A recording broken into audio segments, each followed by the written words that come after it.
Welcome to the American Railroading Podcast, brought to you by the Revolution Rail Group, live from the great state of Texas. Join us as we educate, entertain, and explore the world of American railroading. Here's your host, industry veteran, Don Walsh. Well, hey, everybody. Welcome to the American Railroading Podcast. I am your host, Don Walsh, President and CEO of the Revolution Rail Group. We are the anchor sponsor of the American Railroading Podcast. We're a consulting and brokering firm in the railcar industry. So if you need any kind of railcar consulting, whether it's process flow analysis, market analysis, we can help you with that. We can also help you with buying, selling, leasing, and subleasing of railcars. You can reach out to us today at 844-455-3434 or info@therevolutionrailgroup.com. You can also check out our full suite of services on our website at therevolutionrailgroup.com. Well, happy fall, y'all. It's crazy to think this year is flying by. It just seems like it was January, and I was visiting my parents while going to the Midwest Association Rail Shippers Conference. But here we are. And I'm not into the pumpkin spice stuff. I have already jumped to the peppermint mocha stuff. It's Christmas in my heart all year long. And apparently at Starbucks as well, because they always keep it on hand for me. They're about the only place that does. So thank you, Starbucks. Free plug for you. Hopefully I get some extra points for that. Fall here in Texas, for those of you that don't know, means it's going to be 80 degrees instead of 90 degrees. So it's going to be a little cooler, but it always drops down to the 40s or 50s at night. So it'll be nice, and we're definitely looking forward to that. I also wanted to thank all of you because we continue to remain in the top 10% of all podcasts globally. Thanks to you. We've now been downloaded in 57 countries around the world. So we were in 55 last month. We've earned 57 now this month, and on 37 podcast platforms everywhere. Apple Podcasts and Spotify are number 1, number 2, respectively. And for all-time downloads, U.S. is number 1, Canada is number 2, Australia is number 3. And for last month, U.S. continues to be number 1, Canada number 2, and again, Australia number 3. But UK and Singapore are close behind. I want to say hello to our new friends in Uganda and Guatemala, as well as our friends in Albania, France, and Italy. So, hey guys, thanks again for following us and sharing. Please continue to download, subscribe, and share, and leave us reviews. I know I say this on every episode, but reviews are so important for us. When you leave us a 5-star review, it really helps to push us further and further out into the interwebs, as they say, and connect with those algorithms, which I don't really understand, but they do. And it gets us more and more traction out there. More people can view us and listen to us. So please continue to share and leave us reviews. If you like what you heard on the podcast, you can buy us a cup of coffee. And clearly you can tell that I like coffee. You can literally just go to our website at americanrailroading.net. Look at the bottom left-hand corner of the screen. You'll see a little yellow coffee cup. And you can buy us 1 cup, 5 cups, 3 cups, or however many cups of coffee you would like. It's like leaving us a tip for doing a good job. So if you'd like to help support the podcast, you can do that. And thank you for those of you that have and those of you that will. Don't forget to check out our YouTube channel. So for those of you who like watching video versus audio, you can check out our YouTube channel and see my smiling, happy face. I did make sure to shave before the episode today as well. You can check us out at YouTube at American Railroading Podcast. Again, that's YouTube at American Railroading Podcast. Also, please check out our online store. We have lots of neat stuff in there, especially as the winter weather is coming. Not soon, hopefully, but it will be coming. It will be here before you know it. And we've got all kinds of hats and hoodies and sweaters, pullovers, all kinds of stuff that represent American Railroading and the American Railroading Podcast. So please check out our online store at americanrailroading.net, our website, and then click on the Stores tab. You'll also see that we have challenge coins in the store. You can buy those, and it'll help. Part of the proceeds will help toward Boots for Troops, which is an organization that I'm gladly to be a part of. I'm a chairman and volunteer with Boots for Troops here in Magnolia and Tomball, Texas. And if you look here at the table, if you're watching on the video, you'll see that we have challenge coins here on the table that we've gotten over time since we started the podcast. So thank you for everyone that shared challenge coins with us. For the first 10 people, I know I mentioned it last month, but we're still waiting for y'all to send some in. So for the first 10 people that send me challenge coins, I will send you one back. No cost. So please go ahead and send me some challenge coins. We're continuing to see tremendous increases in audio and video downloads, as well as an increase in YouTube subscribers. So month over month over month, we're continuing to grow thanks to you. June, July, and August have been all-time record-setting months, with August being the most downloads ever in the life of our podcast. So thank you, guys. Now we'll see what September does. So I'll let you know next month. But I'm looking forward to setting more and more records with all you on board. So I'm encouraging you all, also those of you that have businesses, to promote your brand awareness with a podcast sponsorship. So we have 1 platinum sponsorship available, 1 gold, and several silver sponsorships available. So if you're interested in being a sponsor of the American Railroading Podcast, you can reach out to us at marketing@americanrailroading.net. Again, marketing@americanrailroading.net. We would love to send you information on the different sponsorship packages that are available.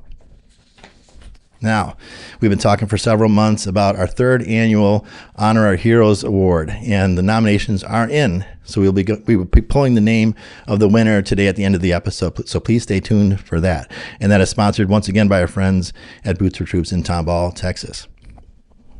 Our episode today is focused on current hot topics based on feedback we received from you, our audience, including questions regarding pending mergers and acquisitions, updates on rail traffic, and current industry trends. My guest for today's episode to help guide us through it is my dear friend, Eric Starks. So Eric is chairman of FTR, which I did not know until just yesterday, stands for Freight Transportation Research Associates. So see, I learned something new today, Eric. Thank you. Based in Bloomington, Indiana. Eric is a graduate of Indiana University in Bloomington, Indiana, with a Bachelor of Science degree in finance. Eric began his career in the freight transportation industry with FTR nearly 29 years ago. I was just a baby. I think I was like a 1-year-old when that happened.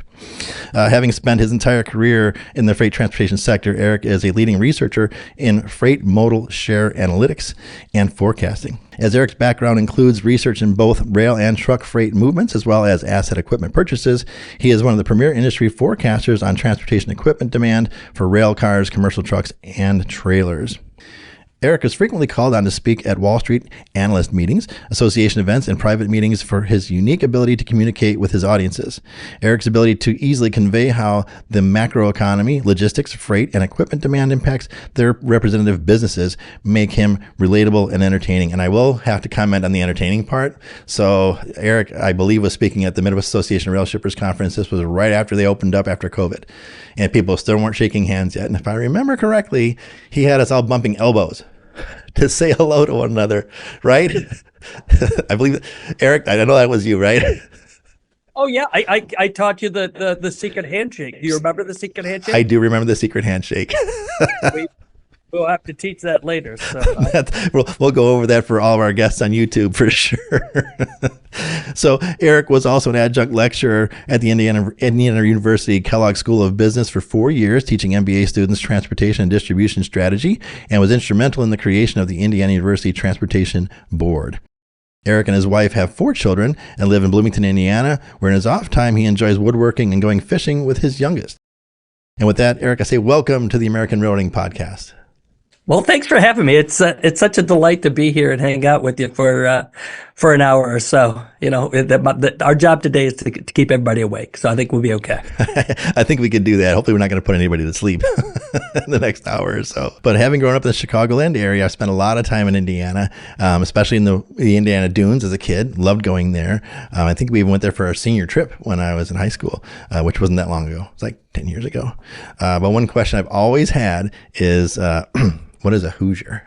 Yeah, I don't know. I mean, it's always been one of those that, you always say, yeah, who's your daddy? That kind of thing. But that's not real. So we don't know. We don't know where it came from. And but I'm an Indiana University Hoosier. So, I'll take that. That's good. Exactly. And you're known for your basketball, so that's always a plus, right?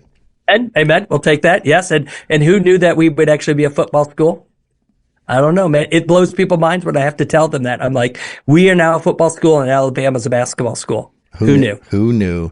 But see, for me, whenever we would joke about it being Illinoisans, we would talk about a Hoosier state. People like, it was a question. Like, who's your state? Oh, Indiana. So that's where we thought it came from. Who knows? Now after this, I'm going to have to look this up and see if I could figure this out because I've always wanted. We'll never find it. It does not exist. I don't think it does not exist. If somebody just made this up. Yep. So we were talking the other day about how you're essentially an Indianapolis Colts fan, somewhat by default because they were moved there from Baltimore. So I had forgotten all about the fact that they moved in the middle of the night. Isn't that right? Oh, they totally did. So the Ursay family just kind of up and moved them, and man, the Baltimore fans were just irate. They were not happy, and the Indiana fans were like, wait, we have a football team now? They didn't know what to do because a lot of them were Bears fans, and some of them were Cincinnati fans. Are like, wait, I have to now be an old Baltimore fan? That blew their mind. Yeah. Well, now Baltimore's got a heck of a coach and a heck of a quarterback, so I think they're in pretty good shape. And you had Peyton Manning for years, so I guess it worked out. Oh, yeah, we will take Peyton Manning. And even we had Luck, too, for a little bit, and I'll take that, too. Oh, even though he had to retire early, but I still love him. And he is a Texan. I forgot all about that. I don't even know if I knew that. Yeah. I just always think of him as Stanford. So yeah. Right. So, and it's funny you mentioned that. So there's actually a friend of mine in the industry. He's in commodities brokering, and he went to high school with Andrew Luck. I forgot all about that. So yeah, he is a Texan. Yep. Very cool. I got to find out what he's up to nowadays. No, I'm curious. Oh, I could tell you, he's actually at Stanford. He is running the football program there. And he's totally transforming it. It's pretty cool. How I just cool kind is of read that? a little thing on it. I was pretty impressed. That's really neat. And speaking of impressed, I've always been impressed by you and your career. And you got into the freight transportation industry virtually right out of college. So what drove your interest in freight transportation so early on? I got a job. That was it. Somebody said, "Hey, will you come and collect data?" And I said, "Sure. What are we doing?"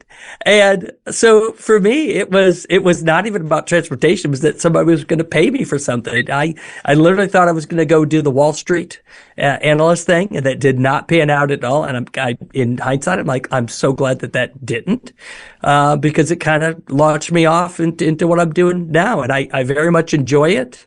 But I will also very much enjoy retirement. So it's one of those things that it's been good to me. Well, retirement is a ways off, my friend. So I don't know, man. I'm feeling it every day. I just I keep seeing the little edge there. the golden parachute coming down. Yeah, exactly.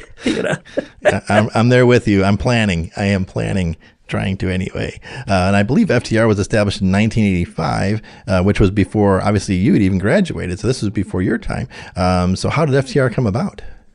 Yeah, so Ed Graham, who founded FTR, he used to work at Cummins Engine Company, and they had a forecasting failure in the 70s, and they wanted to understand why they had that forecasting failure.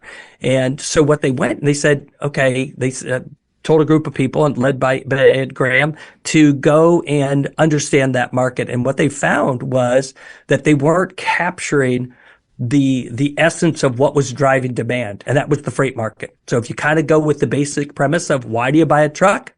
To move freight, you need to understand freight. And they didn't understand that. So they went out, collected all the raw manufacturing data that they could, all the production data, all of the imports, the exports, and then they put them into buckets and said, this is how it moves through the system. They didn't care what mode it went by. Once they did that, then we had good data on rail, water, pipeline, and air. You subtract that out, and what's left? It's truck. And so that's the essence of what we do. And so when they did a early buyout, and Ed did that in the early 80s, and they basically said, well, we don't want to keep supporting this, but Ed, we need you to keep forecasting. We'll give you the model. You keep putting forecasts together for us. And that's been the essence of what we do. And fundamentally, this is exactly what we do since the 70s. Same basic process. It's the craziest thing ever. So how did you transition from truck to rail then? So that was just a natural kind of transition, being in transportation? Yeah. So one of the persons on Ed's team, it was Noel Perry. And so Noel went to CSX. And when he was there, he was doing forecasting. And he's like, we really could use some help. And so he reached out to us and said, I helped build this model. I know you're doing a rail forecast. Can we now take it and help CSX forecast out our lines of business? And we said, sure, let's give it a shot. So at that time, then we had to come up with a way to take all that data and information that we had and put it in a way that makes sense. And what we did is we converted everything into stick codes at that point in time. And then we started forecasting out demand by stick code. And so then we could see what's happening with water, what's happening with rail and truck and intermodal and all of those things. And then we could see the competitiveness and modal shifts that are happening. So it was really kind of eye-opening for us, and it became a really good platform. And we were really blessed to have a large class one kind of take interest in what we were doing. It kind of helped us through that process. It was a huge learning curve, but it really set us on the path to what we are doing today. And for those that don't know, what is a stick code? Stick code. It's the Standard Transportation Commodity Code. I did know that. Now, it's one of the things that, and for some of the people who are not transportation people, it is very similar to the old SIC codes. And so those matched up to manufacturing. And then what did we do? We blew that all up, and we went to NICS codes, and we went to and HS codes, all of it. So it's all blown up now.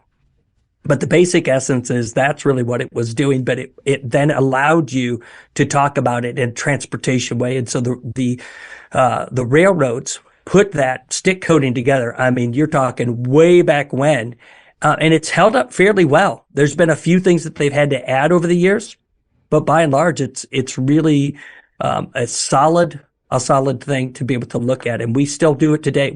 Everything that we do is still at the stick code level, and then we'll look at it by equipment type, because that's how most people want to see it. But the stick code is the basis, though. Hey, if it ain't broke, don't fix it.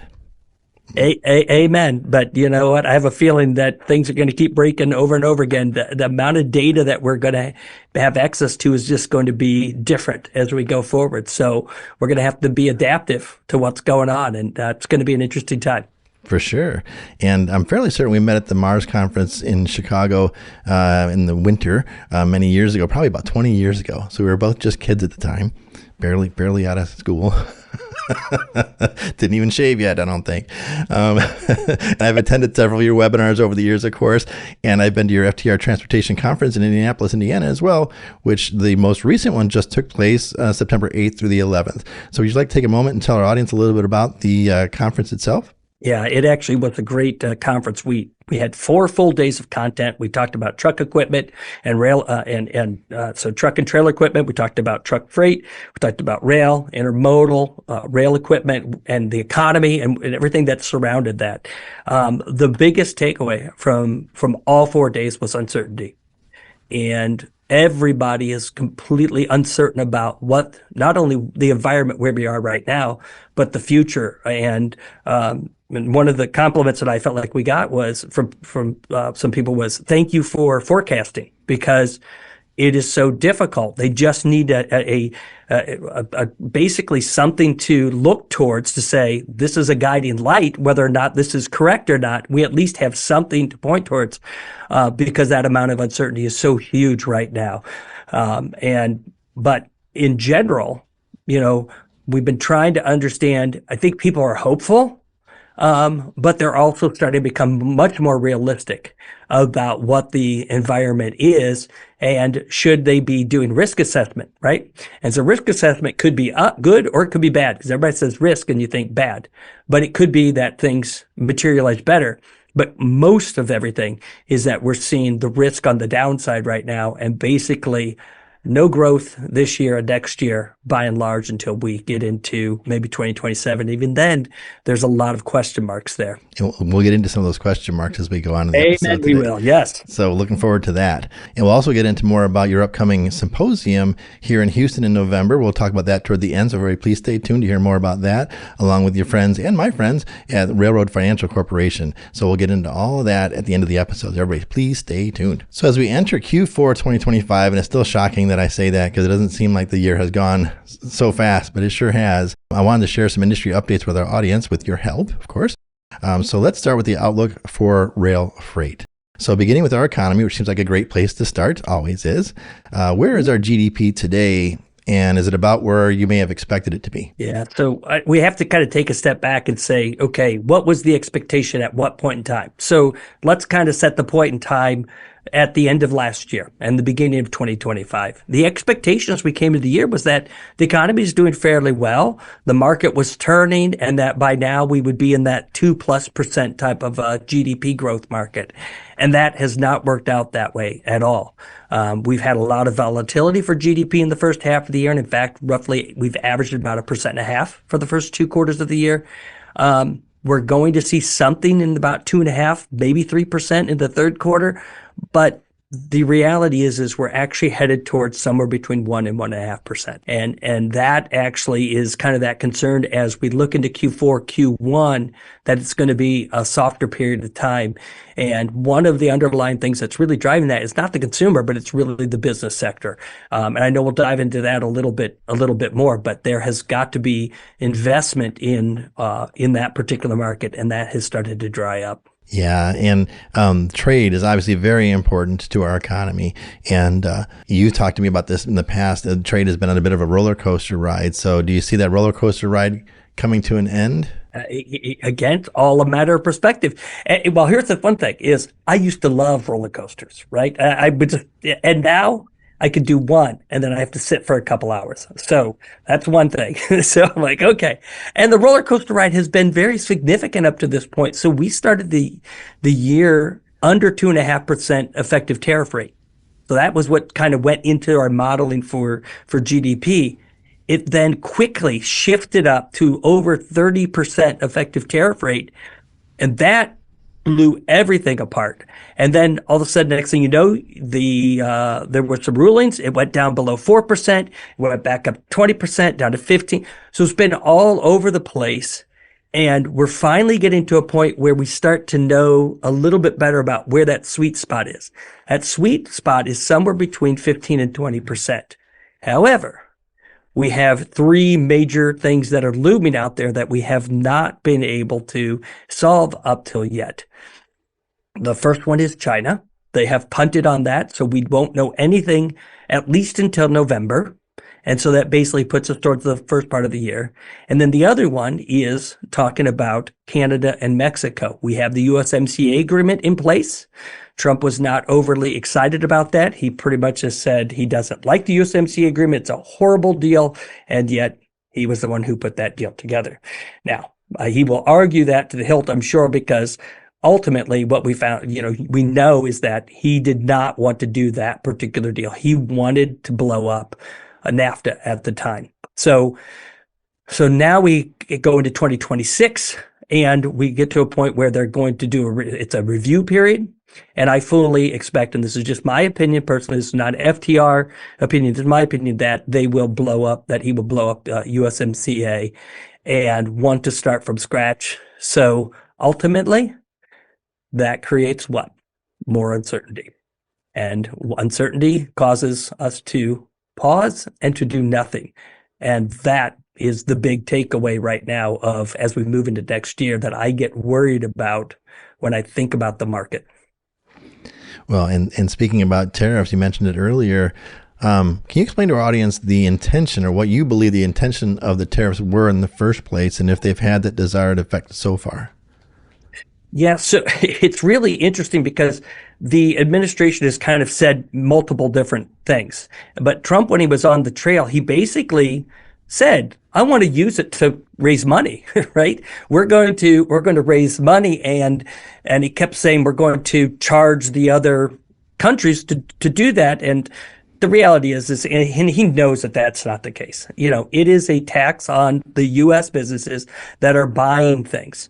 And it is raising a fair amount of capital and a fair amount of cash that is going into there. But it is a tax on the businesses. So, but you have the other side of the equation where they say, oh, well, we want it to reduce the trade deficit.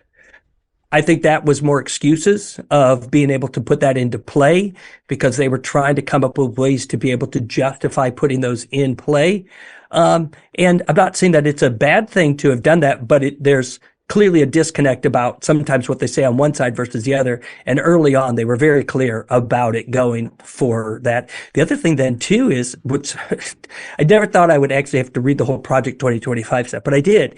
And that stuff is right in there. It was the craziest thing. I mean, it was very telegraphed of what they're trying to do of trying to make money off of that and replace some of that other cash from other locations. So I think that has worked from their standpoint, but it has created other headaches.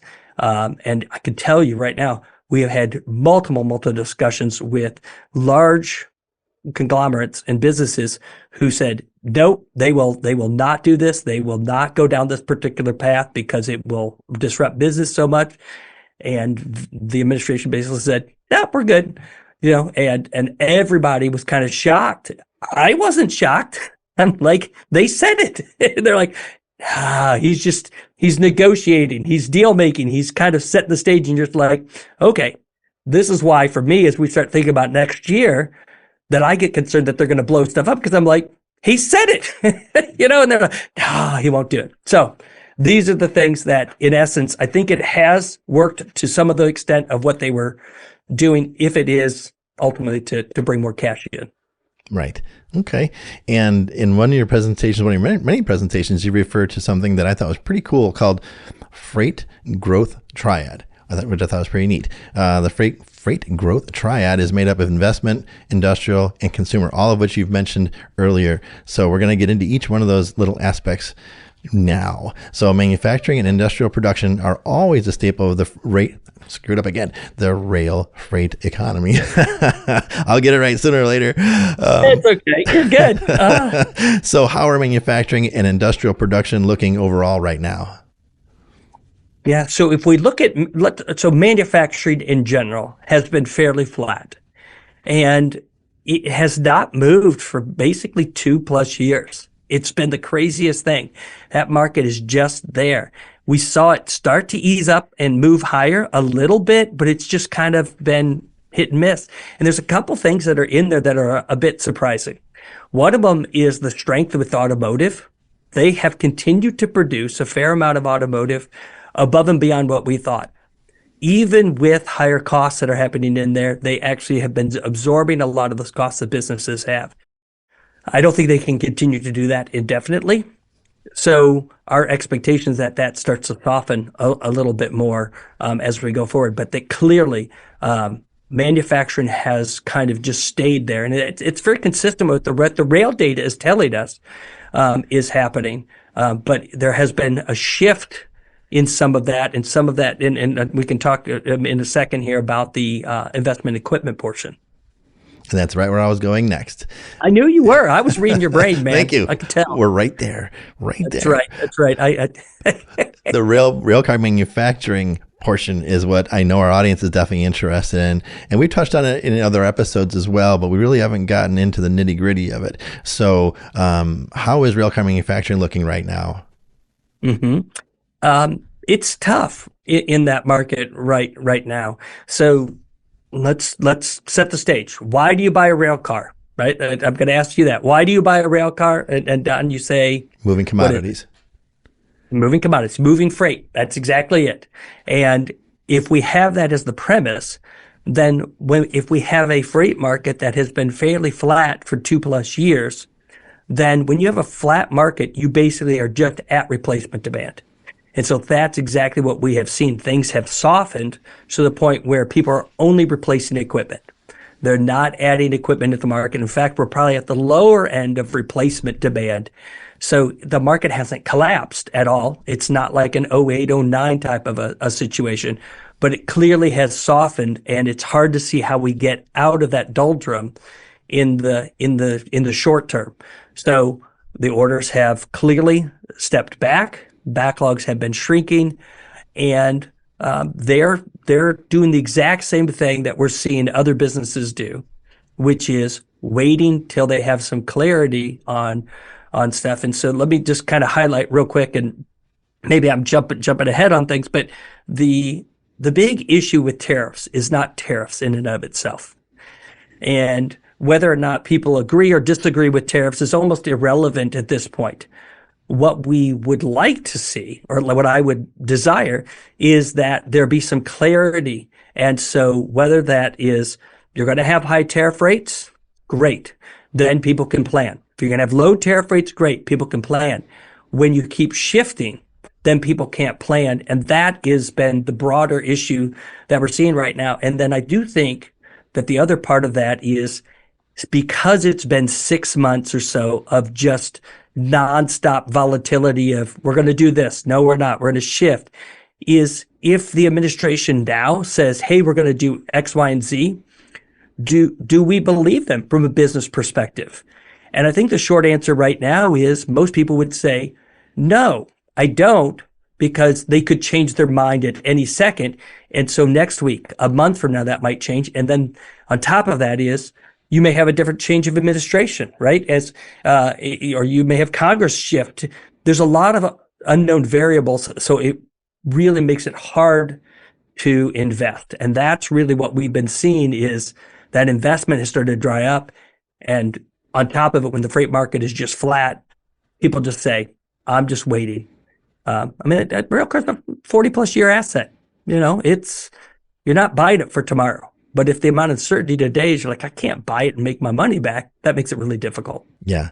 And so people understand, maybe they don't know, replacement market means that they're basically replacing the cars that are aging out because they've gotten to their end of their life cycle.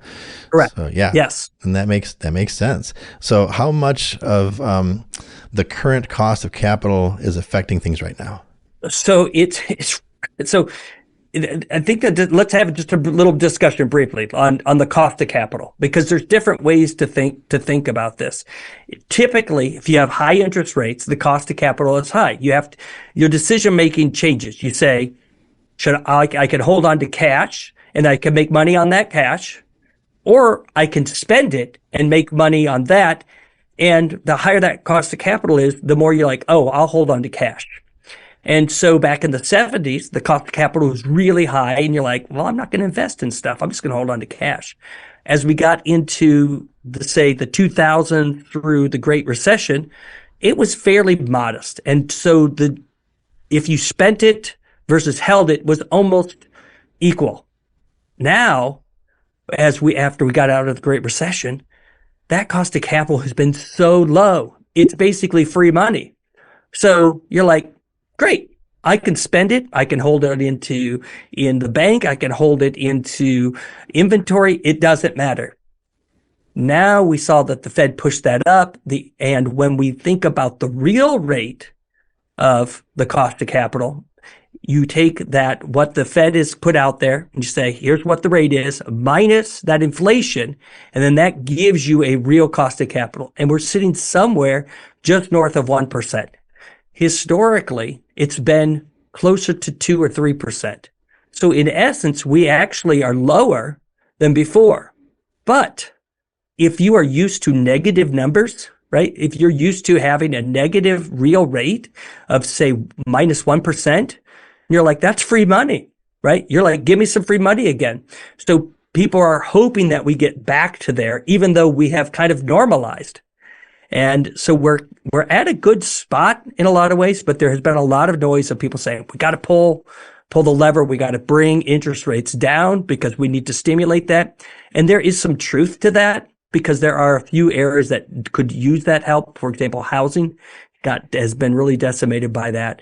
But I think a lot of the levers that the Fed has had in the past with interest rates, they're not as effective as they used to be. And their mandate is kind of twofold. One is to bring inflation down, and the other is to stimulate growth. Now, you could say that's oversimplifying things, and I get that. Yet at the same time, that's really what they're grappling with. And so we just saw them pull a quarter point back, which I think is reasonable. That was right in line with expectations. But if we start thinking about the broader economy and is the broader economy growing as a result or not, they may say inflation is a problem. I need to keep interest rates high. But if they think inflation is going to come down on its own, then they don't have to worry about that. And this is philosophically one of the bigger issues that I think a lot of people are dealing with because they're like, oh, inflation is going to come down on its own. The Fed just needs to drop rates. But what if it doesn't? Then what if we get into a stagflation environment? What if we get back into like the 70s volatility? There's a lot of unknowns here because a lot of things that are happening right now are completely unprecedented. So I just went down a whole rabbit hole of stuff. You've been very quiet. I very much appreciate that, but I would love, I love your input. Well, actually, you covered it all. So I got nothing to add. But what I do have to add is I'd like to take a moment here and recognize our gold sponsor, EnviroServe. EnviroServe is America's premier provider of comprehensive, reliable, effective, and eco-friendly environmental solutions for the rail industry. Their rail services include mobile rail car cleaning, flaring, interior blasting and transloading, removal and replacement of tank car service equipment, and leak testing. Complete HAZ and non-HAZ waste handling, management, remediation, and disposal services, 24/7 emergency spill response, and more. To learn more, please visit their website at www.enviroserve.com. So let's jump into the railroad services update. So what are we seeing as far as U.S. rail velocity right now? It's actually been doing fairly well. We're pretty close into in line with historical averages and what we've seen last year. So there hasn't been any material change on service levels, which in a lot of ways is good. That creates a lot of stability. And that way you can say, okay, I can plan on X to be the case. And that's kind of what we seem to be hitting. I think one of the questions that I've already reading your brain already, I know this, is what's the possibility that we could see better productivity in a lot of ways? And am I already reading your brain correctly? You are. You're so good. Okay, I could tell. And the likelihood that we see huge increases in productivity, I think, are relatively low. One of the things that we have seen over time of productivity gains tends to happen when you have more workers on there, and that doesn't seem to be in the cards. I don't think they're going to go out and hire a bunch of extra workers. But by and large, we just don't see a huge drop off either.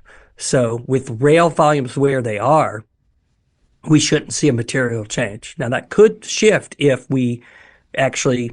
rail volumes go up dramatically. Then you could see service levels fall off. There's usually an inverse relationship, but we just don't see that occurring at the moment. I actually talked to a car owner the other day that had a really nice compliment, but it also affects fleet size, right sizing their fleet, which was that several years ago, it would take 30 days to get a car returned back to them from the time it left to the time it came back, and now it's 4 days.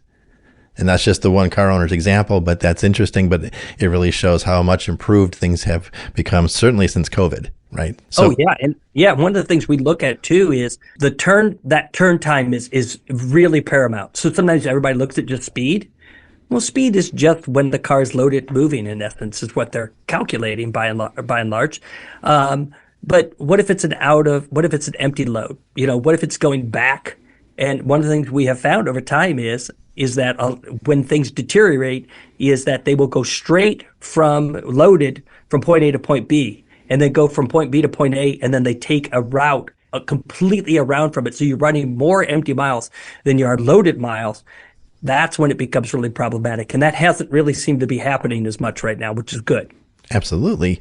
And how are the system-wide terminal dwell times looking right now as we were talking about this? Yeah, they've been fine. Again, there's no material shifts here. There's nothing that's overly concerning for the moment. So I think the biggest thing is we're just going to have to see what happens with the freight numbers as we get out to the end of this year, if we can start seeing that pick up or not. But we just haven't seen a material shift yet.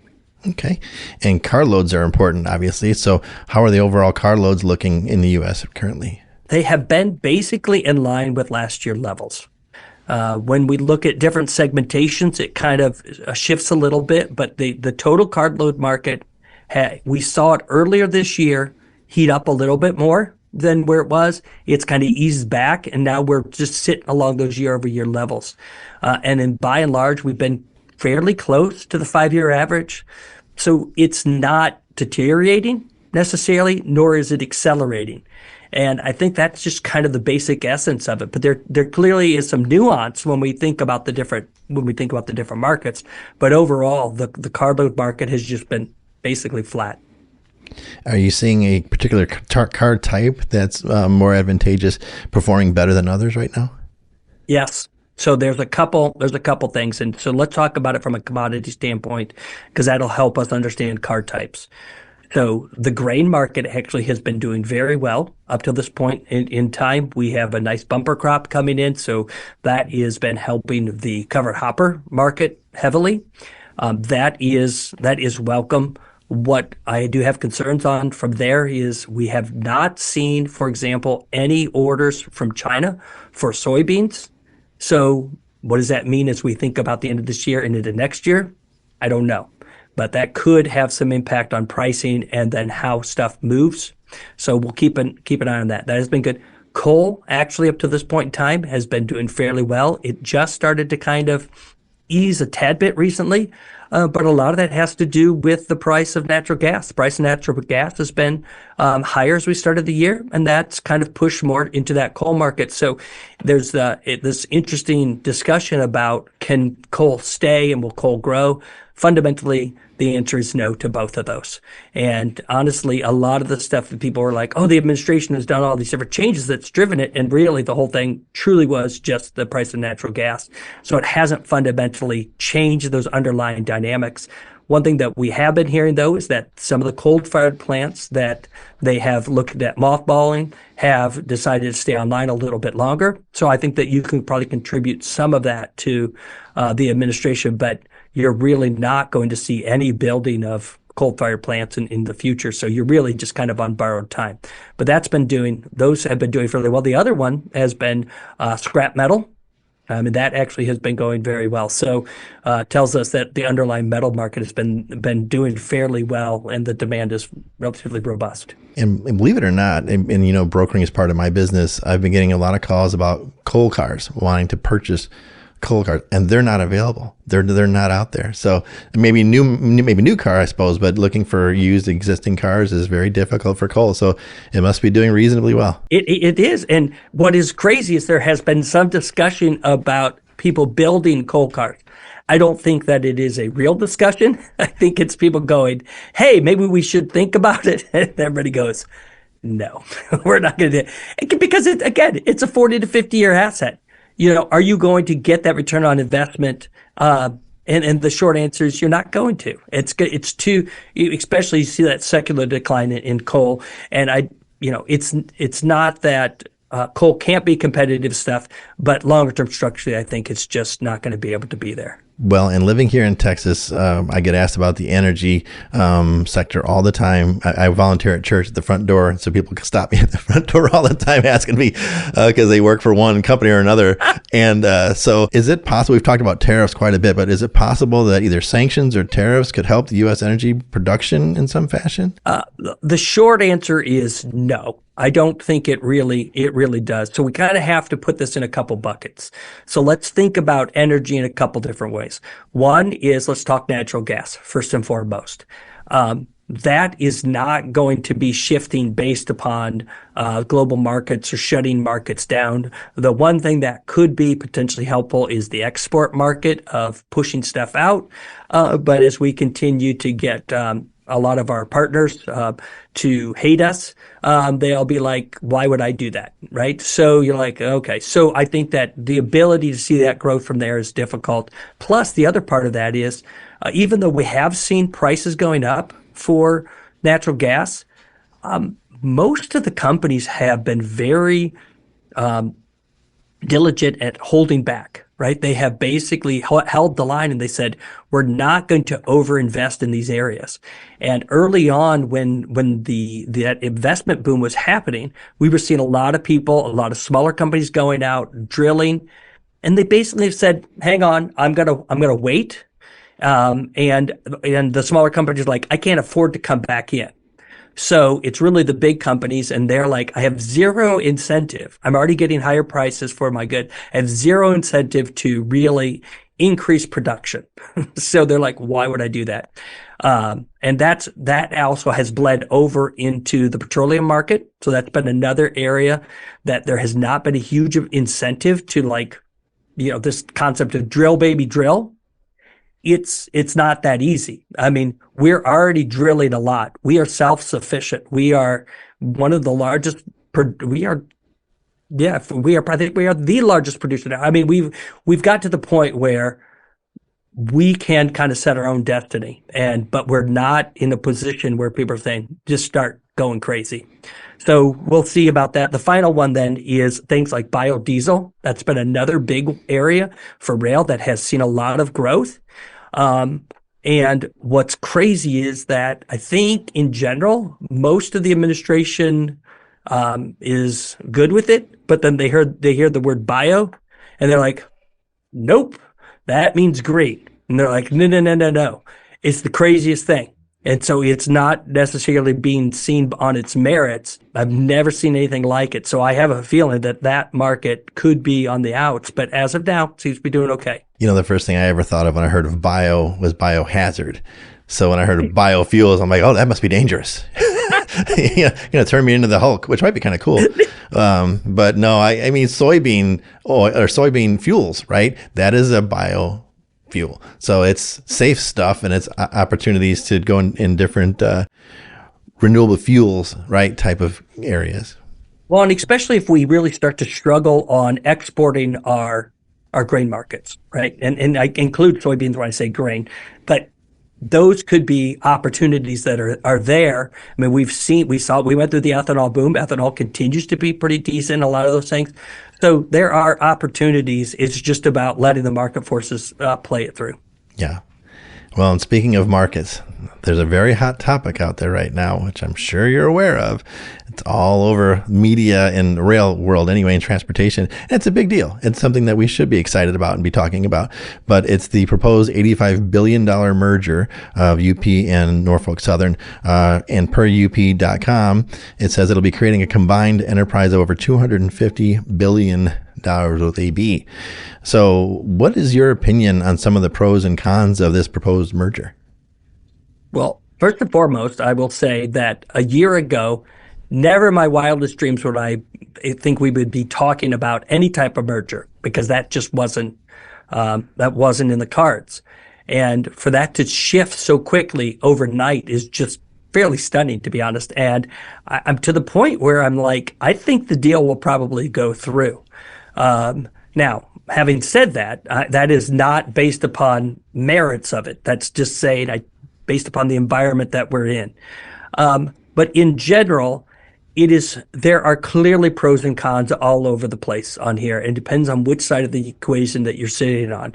If you're an investor, there clearly are pros, because you can see some cost advantages of that. In theory, you should be able to have better service levels because you're not handing stuff off. It's a unit, an integrated system. All of those things.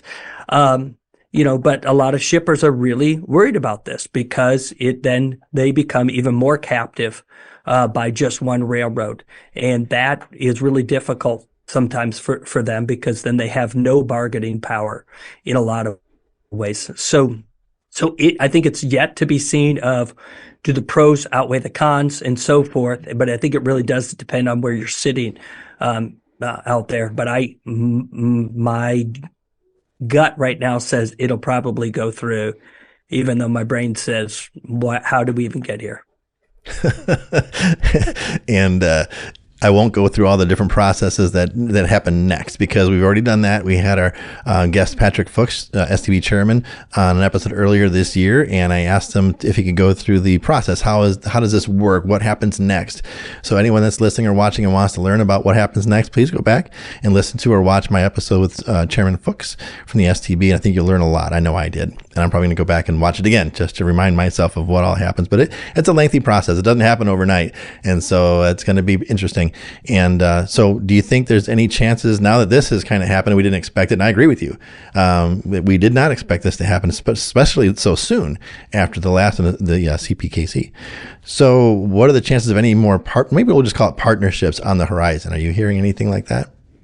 Well, I mean, clearly the BNSF and the CSX already announced their alliance partnership. I forget the verbiage that's out there, so excuse me as we think about that.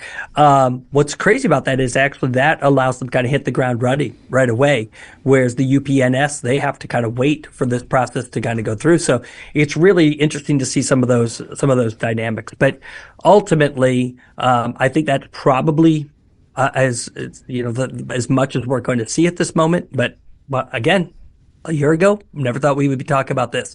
So I really don't have a clue of what that will look like going forward. How does that interact? And then the other part of this then too, that kind of blows my mind as we think about this system. The rail system is a North American system. And the U.S. now is starting to say, we want to shut off a lot of that stuff, potentially. And for me, I'm like, how does that work? How do we have an integrated system that now basically you have borders that were fairly fluid from a rail transportation standpoint? Does that create other issues as we go forward? And I don't have a good answer for that. But that is definitely one that I clearly can't articulate very well. And I hope that the fluidity continues to be there, but I'm not sure if that continues. Well, and in addition to the mergers and acquisitions, some of the acquisitions in the industry, as well as there's also been some closures of facilities, all of which have included some layoffs and resulted in some layoffs. So do you feel these layoffs are a sign of things to come, or are they simply a result of these companies transitioning? So let me get some clarity on this one. But I mean, I know what I'm thinking, but are you talking specific industry here? Or are you talking broader perspective? Specifically to railroad and rail car industries. Okay. Yeah. No, thank you. Thanks for clarifying. I think in general, we're going to see more specifically on the supplier and on the rail car side. We're going to see more layoffs, as we go forward. I think that's pretty much already been in the cards. They're going to have to ease back on that production. I don't know necessarily if we are going to see more layoffs specifically within the rail space on the freight side. The freight numbers do not suggest that is needed, unless the railroads feel like they need to cut costs someplace, and that is one area that they could do that. So that one's a little bit of a question mark there, but clearly on the equipment side, they're going to, at least from production, they're going to have to be cutting back. And it's not just the rail space. So I'll give you an example. So we are seeing this across the board in a lot of different industries. And this is why I was kind of asking that question, because I wanted to be able to understand some of that context. But in the truck transportation space, we have seen a collapse in truck orders. We have seen a collapse in trailer orders.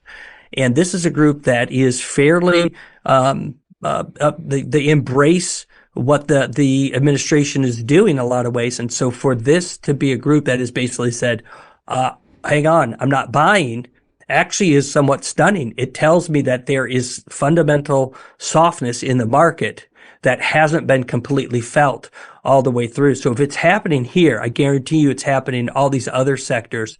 And some of it is that demand has eased. Some of it is that prices have gone up, and it's a combination of everything at top of that uncertainty that we talked about. But I was a bit shocked, honestly, to the level of slowdown and how long it has been up until this point in time. It has not really turned the corner, and that's troubling. Which all goes back to the risk that you talked about earlier, everybody kind of calculating what risk they're willing to take and not, and being more cautious and kind of putting things on pause and maybe right sizing for now until they come to that conclusion. So with all of that said, what is your outlook moving forward into 2026 now that we're almost there? Yeah, for almost everything. And this is rail car, rail freight, truck, just all of it. We're basically flat with a little bit of upside. So I think as we talk about the freight market, let's talk about rail freight just in general, is flat to slightly up. On the equipment side, you're basically flat to slightly down. And so it's not going to be significant from that standpoint, though. So they'll kind of follow each other. But we just don't see a turn in 2026. And that's unfortunate. And I think that's the bigger thing. It could be a tale of two halves. It could be that we see softening in the first half of 26 and then some accelerate in the second half. So in total, it's flat. But right now, we're kind of calling for that modest slowdown and then just kind of staying there for a period of time. We're not expecting drop and pick back up. So we just hold tight. That is exactly it. And I feel like a broken record. I feel like every time we get to this time of year, we're like, 1 year out. 1 year out, 1 year out.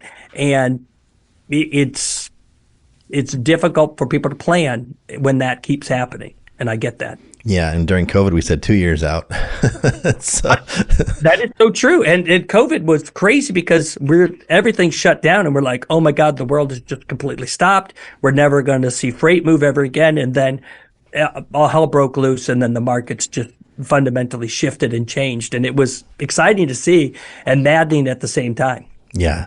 For sure. Well, speaking of maddening, I know our industry can be maddening at sometimes, but I know you enjoy what you do. I can tell the joy that you have. You're always such a happy guy. So what do you enjoy most about what it is that you do? So for me, it literally is being able to assess risk and look at the big picture. And I'll give you a great example. So we have subject matter experts in all the different content areas that we look at. And we got to the point where we started looking at some of these markets, and we're like, we need to cut our forecast, and we need to cut hard and good. And they're like, we can't do that. They're like, and I'm like, That's what they pay us for, right? They pay us to make those calls so that they can make that assessment. And I love that. I love that I have the ability and the trust from our clients to be able to say, okay, this is what the data is telling us, and this is what our breadth of experience is, and we can then tell them, and they will go, okay, we understand why you're saying this, what you're doing it, but it's our job to be that big picture and make those hard calls. And that's what I like, to be able to do that. Look at that big picture, make those hard calls for people. Sometimes it's exciting. The hard calls may be on the upside, right? Things are turning and they still don't believe you. They're like, no, we haven't seen orders. I'm like, it's coming, those kind of things. So that's what I really enjoy. Well, and I know you enjoy interacting with people. You're very good at it, and especially at your events. And you've got an event coming up here in Houston, November 4th and 5th in the Galleria, which if you've probably been to the Galleria before, but those who haven't, who might want to come visit, it's a very cool area, very nice spot to have a conference at for sure. And you're going to be having this symposium along with our friends at Railroad Financial Corporation. So you want to take a moment and just tell us about the upcoming event? Oh my gosh, yeah. So the first day on the 4th, it's a much more intimate event, and we're kind of getting all stakeholders together on what's happening within the freight market, what's going on, what are some of the challenges that you're dealing with, and then what's the outlook? I mean, and so it's a much more discussion oriented type of a group. That 5th is we're going to dig deep into what's happening within the oil, gas, petrochemical space. And what does that mean for rail equipment and the rail car market? And so that's a deeper dive of that, being able to work with Railroad Financial and David Nahas and Will Geiger over there, and Andy Falcone over there. They have been wonderful to work with and to be able to do that. And we're so honored to be able to put that together. This is fairly new. I think this is the third time we're going to be doing it. People have loved it. They have just been so excited to be able to do that. And it's a joy to be able to bring that content to people, because in this uncertain time, those discussions are really important and helpful to have. And so we're excited to be able to host that. And I'm excited to come check it out. So I will be visiting with y'all while you're in town. I threw in a y'all there. I've been practicing since I moved here. So it's only been 6 years. It sounded a little forced, but I know. It's only been 6 years. I'm still working on it. It's hard to get the use guys out of my vocabulary, or as my grandma would be, these, dems, and those guys. These guys, them guys, those guys. I'm telling you, it's hard to shake. You know what I'm talking about. That's why you're laughing so hard. So for folks that want to register for the event, they can go to your website, I would assume, at www.ftrintel.com. And they can also see you've got an upcoming webinar, I believe, coming up here in the next few weeks as well. They can check that out too. And believe it or not, it's almost the end of our episode together already. So is there anything else you'd like to share with our audience before we go for today? No, the one thing I think I want people to be able to take away from this is that data and information and content is tremendously valuable today. And I highly encourage people to be active in that and understanding it. And I know one of the things that has been happening too is that we are concerned about is that some data has been slowly not aggregated together. The government has been a huge aggregator of data and information. And I hope that doesn't go away, because that's hugely important for us. The other part of that, though, too, is to continue to have that integrity with which that data is collected to continue. And I hope that continues. I know that there has been a lot of things that have been said about the integrity of data, and we have never had that concern ever, because we understand how the data is collected and what that looks like. So we want it to continue along the path that it was. As it starts to become more politicized, and that's been one of the issues, is that becomes a little bit trickier. And so people go, I don't trust the data. So when FTR says, hey, this is what's happening, and they're like, well, what underlying data are you using? You say, well, I'm using the employment data. They're like, well, I don't trust it. Those are the things that become difficult. So though we're going to have to, as an industry, make sure that people are comfortable with the data that we're using and the information, and have confidence that the data is good. So that's my soapbox for the day. I like it. I like it a lot. How can people reach you if they'd like to contact you about upcoming events or have you maybe be a speaker at one of their events? Great. The best way to reach me is to go to our website, ftrintel.com, and then you can go to contact us, or you could actually see all of us. There's an about us, and I'm right there. You can shoot me an email. You can call me. Actually, texting is probably the best. I'm not going to give you my cell number yet, but that's probably the best way to get me. Email. I got it. I got the number. I'm one of the few, the proud. I'm going to text you after this just because. So with that said, my friend, would you like to join us again on a future episode? Oh, of course. Always. Great. Yes. Awesome. I love doing it. Well, good. And it's been my pleasure having you on. We've covered a lot of ground. So I know our audience is going to find this extremely beneficial. And thank you again. We're going to have you on again here soon. Maybe even do a panel. Producer John and I have talked about that in the past, getting a panel together. So maybe we'll get that going here in the near future. And that should be a pretty good time. Well, thank you, my friend. Don't go anywhere, though, because we're going to jump into my 2 cents. So I've said many times the railroad industry has been around for over 200 years here in the U.S., and it's had its ups and downs and various mergers and acquisitions and overall changes throughout the years, and yet remains one of the most steadfast industries there is and a vital part of the U.S. economy and supply chain. And personally, I'm excited to see what the future holds for our industry. That's my 2 cents. So I did reach out to our friends at FEMSA and request an update to see if there's anything further they have for us for HM 265 or anything else that they may have. And I did not get a response before we recorded our episode today. So it may be in my inbox, maybe, probably is. They've been very good about responding in the past. So I will follow up with you guys in the next episode and let you know of any updates that they've given me regarding anything FEMSA related. And now pretend to do a little drum roll. Maybe John can drop a drum roll in post-production. We have our 3rd annual Honor Our Heroes Award drawing. So I'm going to try not to drop my papers here. I did want to have a special guest do the drawing for us, but they were unavailable. So I am your special guest. One moment, please, while I grab the drawings here. Thank you, by the way, to those of you that submitted nominees. Whoever it is, this is going to be great. All right, here we go. Very cool. The winner is one of my dear friends in the industry, Tina Garcia. So Tina, congratulations. Tina is an account manager with Hempel Coatings based here in Conroe, Texas, oddly enough. And she was nominated by Scott Steppe. Scott's a very good friend of ours, also a veteran. So Tina was a petty officer, 3rd class, U.S. Navy, serving as a religious processing specialist, which I didn't even know there was such a thing, working with a chaplain. So see if I got some more information for you guys here. At the Naval Weapons Station, Earl, New Jersey, at a logistics group supporting 13 ammunition, I'm not sure what that is, oiler ships, I believe that is what it is, out to sea so that their personnel needs were handled by her and their chaplain. So I think that's great. What a service to those of us, or to those that served, being a religious processing specialist. I think that's really amazing. So Tina, congratulations.